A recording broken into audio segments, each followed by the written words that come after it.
Vamos ler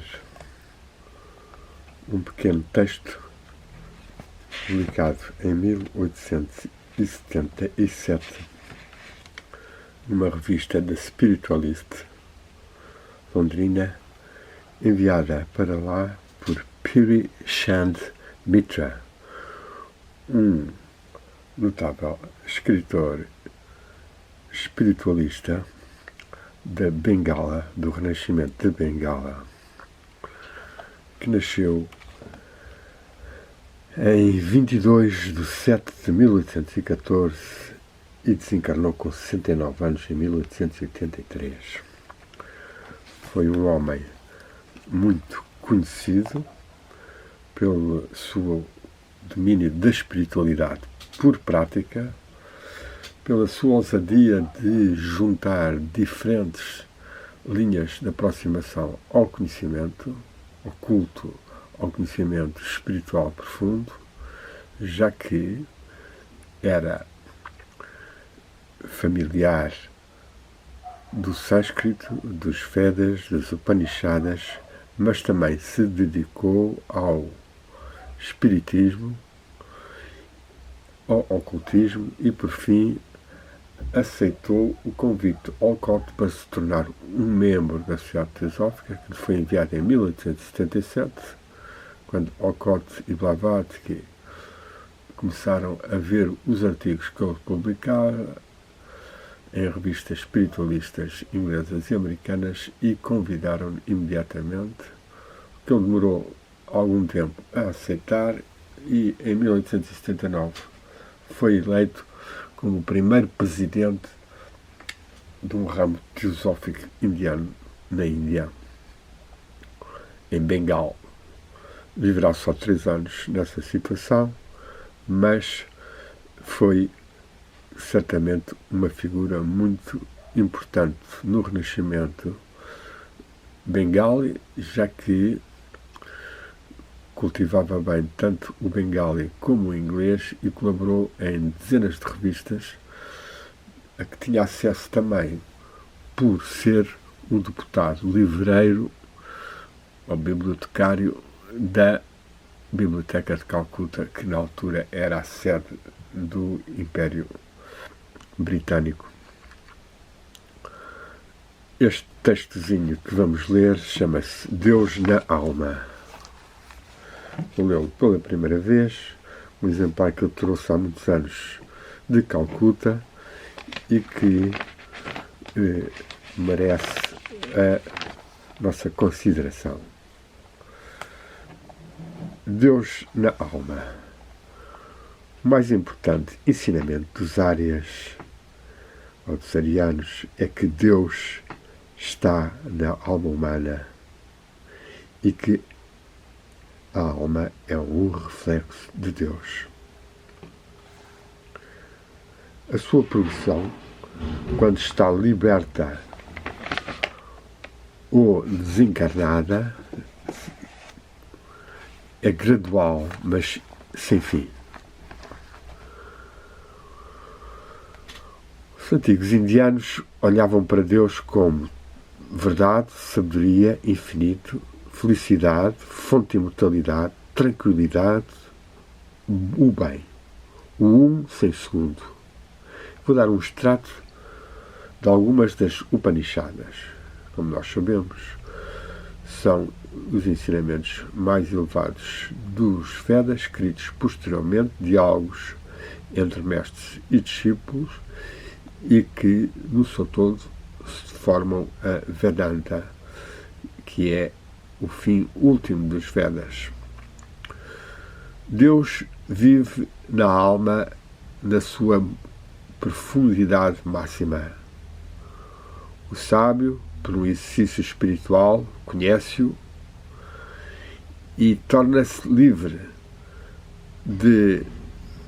das agitadas ou nervosas alegrias ou lamentações. Aqueles que veem Deus nas suas almas, que contemplam a divindade na sua forma luminosa nas suas almas, estão sempre felizes.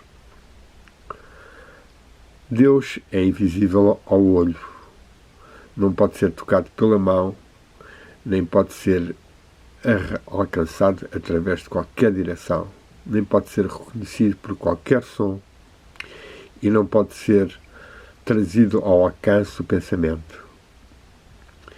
É a alma que dá prova da sua existência. Ele está acima de todas as virtudes do mundo. Ele é tranquilo, bom e sem um segundo, ou sem um outro como ele. Não é por muitas boas palavras, ou pelo exercício da memória, ou por muito ouvir falar dele, que uma pessoa o pode conhecer. Mas o adorador que quer conhecê-lo, esse alcança-o.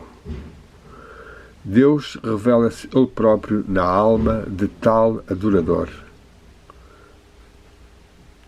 Aqueles que desejam conhecer Deus, veem-no nas suas almas como governando os órgãos externos e internos dos sentidos, e fazendo pela meditação espiritual e por manterem um estado interno tranquilo e uniforme, perseverantemente mantendo-o, mesmo através de algum sofrimento. Os rishis, os sábios antigos, que tiveram sucesso em extinguir o seu desejo e em tornarem-se tranquilos, uniram-se com Deus e gozam a felicidade da sabedoria. Onde é que quer que Deus está, eles veem-no e podem penetrar tudo. Claro que aqui está uma das afirmações das Upanishadas que tem que se tomar com um pouco de sal, já que se oferece um máximo a partir de um potencial que na maior parte das pessoas é bastante mínimo ou médio e, portanto, os rishis mais iluminados, pois certamente que estariam com a divindade mais desperta neles e mais perceptível à intuição, ao sentido interior de comunhão com ela em tudo. Voltemos. Estes extratos mostram que Deus pode ser apenas conhecido através da alma. Os arianos rejeitaram toda outra evidência, pois o que procede dos órgãos dos sentidos, ou da emoção, ou do intelecto, não se ergue acima do cérebro. Não pode ser certa completamente. E para chegarmos ao estado de alma, é um trabalho de intensa meditação.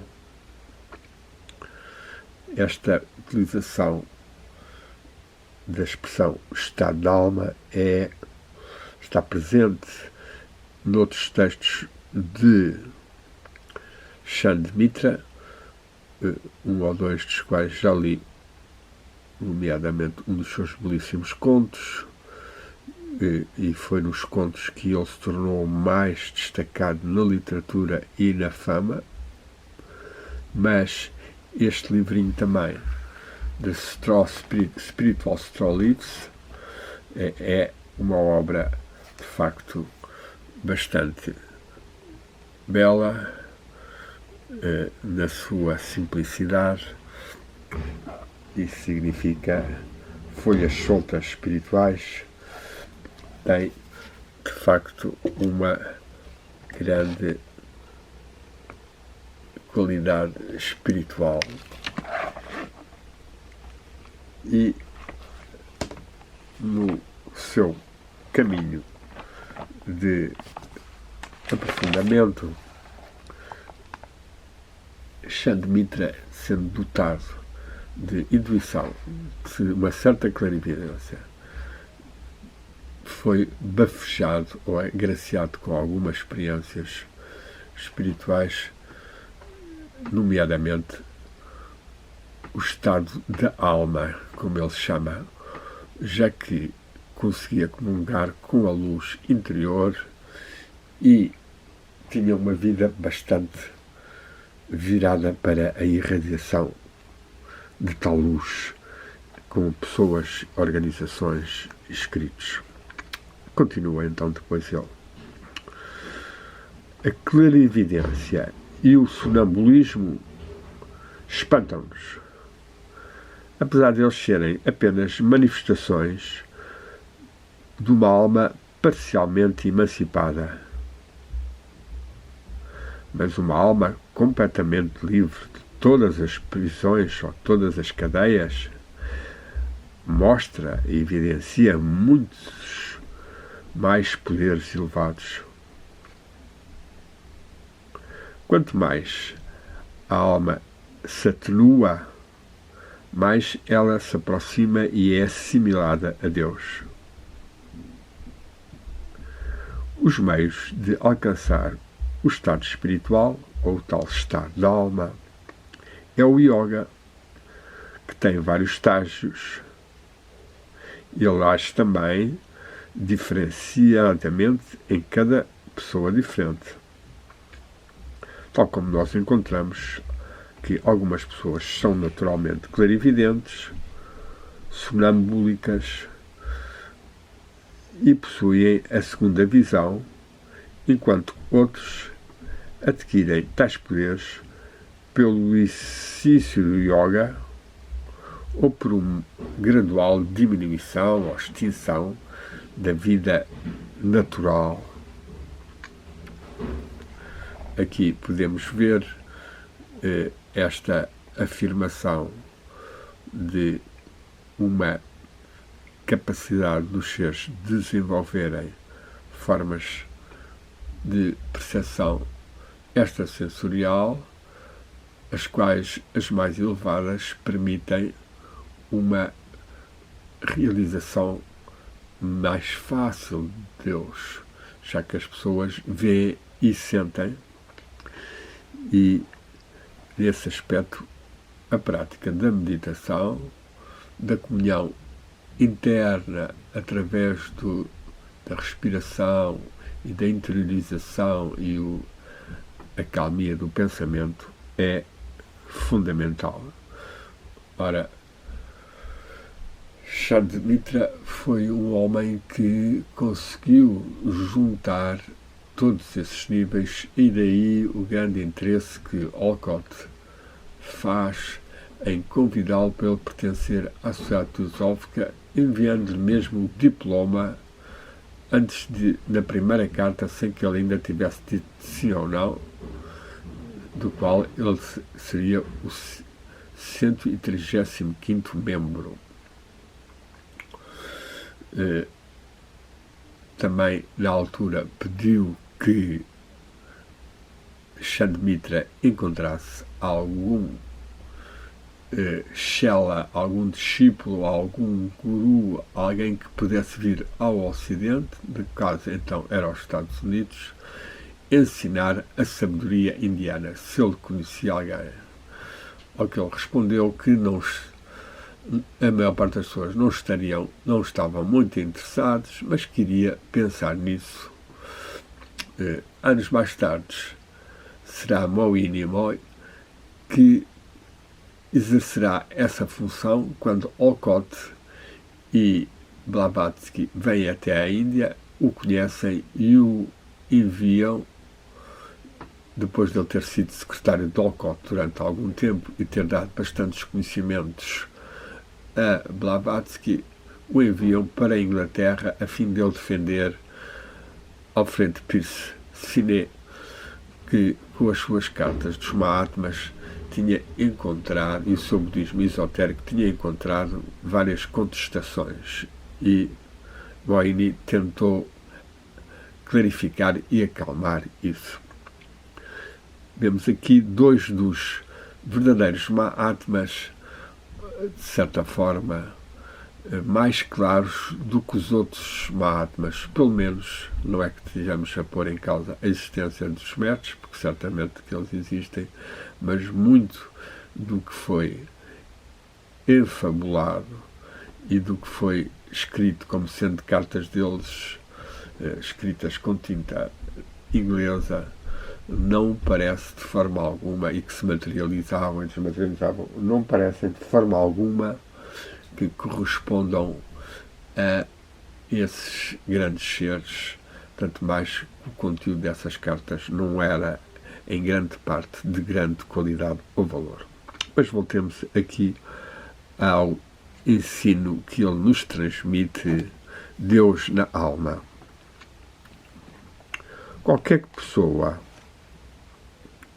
que esteja verdadeiramente ansiosa para ser espiritual é assistida por espíritos amigos.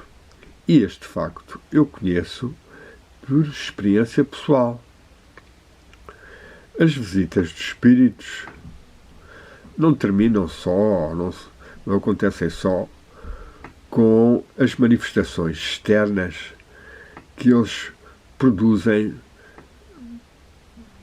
que eles fazem para produzir a convicção de que eles existem. Tais manifestações devem ser, pois, vistas apenas como o primeiro estágio da experiência espiritual.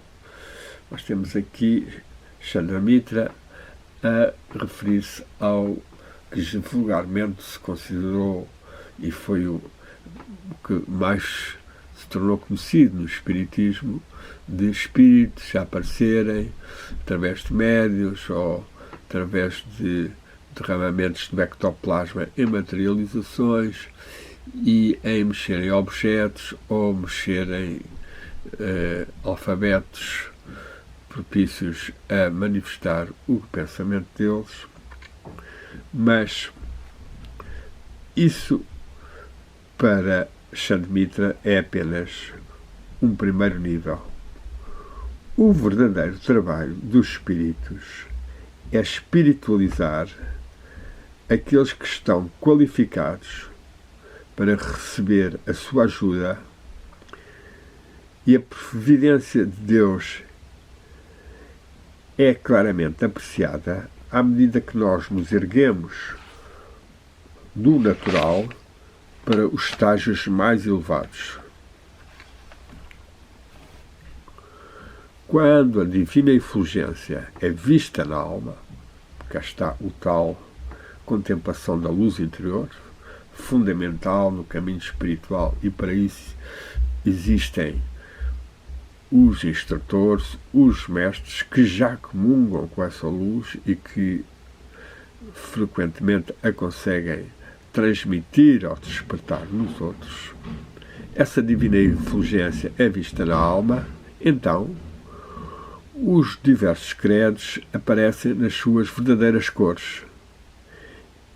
Eles são o resultado de um estado ou outro, de uma mente ou de uma alma sentiente,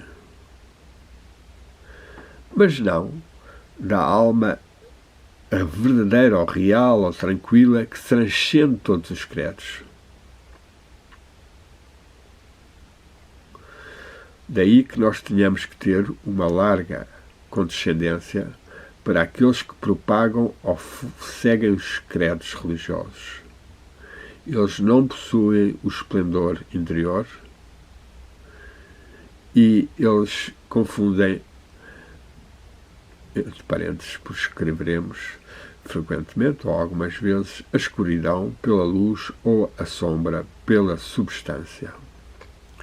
Este é o textozinho, esta parte final é curiosa, pois ele passa desta realização da luz interior, que sabemos que ao longo dos séculos, mesmo dentro das religiões, houve muitos místicos que a enalteceram bastante, e estamos a lembrar dos místicos persas, ou mesmo em certas formas de cristianismo, os Quakers. E esta luz efulgente, quando se começa a manifestar, faz com que as pessoas tenham uma consciência mais relativizante dos diversos credos religiosos. É claro que Chantemitra é aqui um bocadinho crítico, já que ele na época era um crítico também de vários aspectos da religião védica ou bramânica, tal como as viúvas serem necessariamente queimadas quando morriam os maridos, a pouca educação delas e outros aspectos, ou então sacerdotes que não praticavam a verdadeira realização espiritual. Tudo isso ele criticava. Depois assistiu também às várias formas de propagação do cristianismo que aconteciam em Bengala e em Calcuta. Já as sínteses entre o cristianismo e o hinduísmo, ou a tradição indiana, nomeadamente no Brahmo Samaj, no Brahmo progressivo, que é Subchandra Sen, Devendranath Tagore, e viu que muitas vezes esses pregadores realmente tinham mais a capacidade de falarem do que verdadeira realização interna. E isto é de facto uma realidade até aos nossos dias, e nós encontramos hoje a maioria dos sacerdotes sem grande realização interior, ou mesmo a maioria dos estudiosos da espiritualidade, ou do esoterismo, ou das religiões comparadas, também sem realização interior e, portanto, sem conhecerem a luz e, portanto, podendo confundir, como ele aqui acaba por dizer, a escuridão pela luz ou a sombra pela substância. Mais forte, ele considerar que todos esses credos nasceram apenas de uma alma, ou uma alma sentiente, ou numa mente, mas não da verdadeira alma que transcende todos os credos. Porque, de facto, podemos ver que provavelmente esses seres tinham uma realização já bastante grande, mas tiveram que ou sujeitar-se à já existência de outras religiões e, portanto, tiveram que deixar formar-se uma nova religião para que a sua mensagem proveniente de um ser já bastante realizado ou mais realizado pudesse se ingrar, ou então a sua mensagem de realização interior e de conhecimento e, como ele aqui fala no título de Deus na alma, acabou por ser envolvida demasiado em formas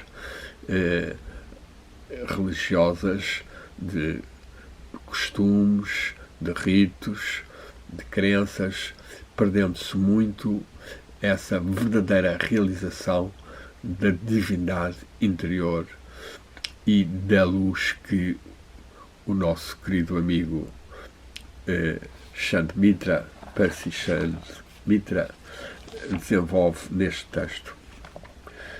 É daqui a 2 dias que ele faz o seu 209 aniversário, e este texto foi gravado em homenagem a ele, à sua grande ação em mais de 40 organizações e revistas, e a sua capacidade de tentar aprofundar os mistérios da religação do Deus ao ser humano, do despertar do Espírito em nós e desta comunhão maior com a luz. Saudemos o nosso amigo Sant Percy Chantemitra e vamos ler apenas um pequeno comentário de uma senhora, aliás, vamos ler antes referente ao Deus na alma, que está impressa no começo do livro.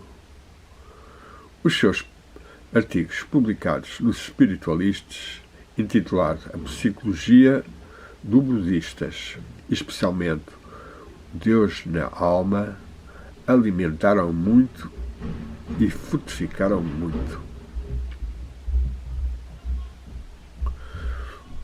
Também o presidente da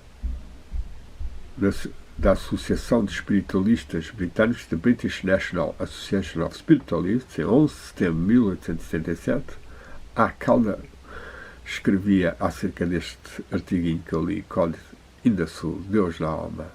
Eu penso que os artigos são muito bons, e esta é a opinião dos amigos que os percebem. Os tratos das Upanishadas, respeitantes a Deus na alma, são muito verdadeiros e muito bons. Posso então, esta realização interior que a Índia tanto se destacou, embora certamente houvesse místicos cristãos e islâmicos que também a atingiram e partilharam, possa esta realização ser mais vivenciada e irradiada por nós. Demos graças,